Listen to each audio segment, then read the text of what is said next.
everyone, my name is Reggie and welcome to my channel. Today I'm really excited to be sharing with you my November wrap-up. I know this wrap-up is coming to you quite a bit late, but I had a busy start to the month of December. I was out of state for a family event and then I was out of state for a work event, and this is the first chance I've had to film all month. In the month of November, I did read 4 books. I participated in nonfiction November, so 3 out of 4 of these books are nonfiction, and I really am excited to talk to you about all of these books. But before we get into it, if you're new to my channel, I definitely recommend subscribing. I post new bookish videos every week. If you enjoy this video, also go ahead and give it a thumbs up. If you're not aware, I do rank my wrap-up in order from my least favorite book I read in the month to my favorite book I read in the month. So, starting off with my least favorite book I read in the month, that is Girl Wash Your Face. This is by Rachel Hollis, and wow. I really didn't enjoy this book. I gave it a 1 out of 5 stars. It's definitely my least favorite book I've read this year, or one of them. There were so many things I disliked about this book. First of all, it came off as very preachy. There's a chapter early on where basically our author, Rachel, is telling us about this very abusive and manipulative relationship she was in, and then she goes on to tell you that she married that person. But then she says, oh, you shouldn't do what I did, but, it just worked out for me. They changed. It's okay. I think that sent the wrong message. And she did that kind of thing a lot. She would be like, oh, well, maybe you shouldn't do it this way, but it's okay. It worked out for me, and you should do it maybe that way instead. It's like she wasn't speaking from a place of experience. And then when she was speaking in a place of experience, she was often very braggy, or this is why it worked out for me because I'm so great and this is why. She was also speaking from a place of privilege, and she never really acknowledged that. So she's definitely a person who came from an upper middle class, very white background. She grew up in a religious family, and I don't think she had to struggle for money. It sounds like a lot of things were handed to her, and that's fine. I'm not saying that diminishes her as an author or everything she's done, but she never recognized that, and she never seemed to be like, oh, I got to a lot of the places I did because I had these things helping me along the way. She was just like, oh, well, I did it because I worked hard, and nothing else really played a part of that. And that really frustrated me. There's just a lot I didn't like about this book, and not much I did like about this book. I definitely wouldn't recommend it, but it is everywhere. A lot of people liked it, so I'm not saying don't read it.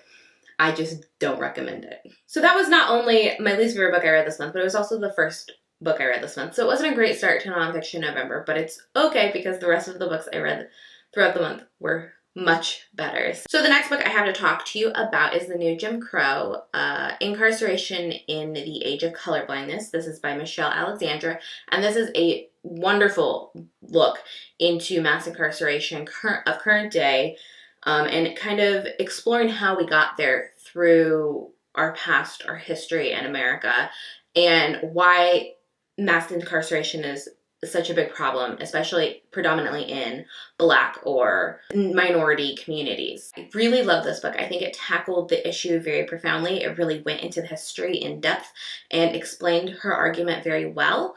What I didn't necessarily like about this book is that it read very much like a textbook. It was a little slow going, a little hard to get into. I listened to it as an audiobook, and that definitely helped, but it was a long audiobook, and I felt like I was reading it forever. All the information I was getting from it was great, and I enjoyed that, and I enjoyed what I was learning. The content of this book was super great, but the pacing and the writing felt very textbooky, like I said. I did really enjoy it overall, and like I said, gave it 4 stars. It's probably more like a 3.5, but I gave it a 4 on Goodreads, so we're just gonna go with that. Next up, I read I'll Be Gone in the Dark, One Woman's Obsessive Search for the Golden State Killer. This book is by Michelle McNamara. Basically, there were a few parts that she didn't finish in this book before she passed away, so those are kind of completed or gathered through her notes.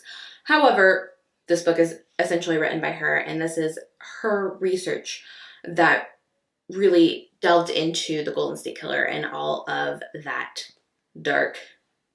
really dark and interesting story that is there. So if you don't know, the Golden State Killer was a serial rapist and murderer who was going around the Bay Area and basically up and down the coast, actually, of California. Michelle McNamara was a girl who became very obsessed with this story, this case, and did a lot of at-home research and ended up compiling this book. A lot of what she did help them eventually find the Golden State Killer, but she did pass away recently before the Golden State Killer was found and before this book was published. Those were both things that happened recently. But this book was so good. It was very gripping and interesting and raw and vulnerable. And I really liked that Michelle was able to express what this obsession did to her. It wasn't just like her presenting the facts and what she's learned. And it wasn't like a story or like fictionalized version of like the events that took place. It was a lot of self-examination too, internally, of like what this did to her and her family and why she was obsessed with it and how that affected her.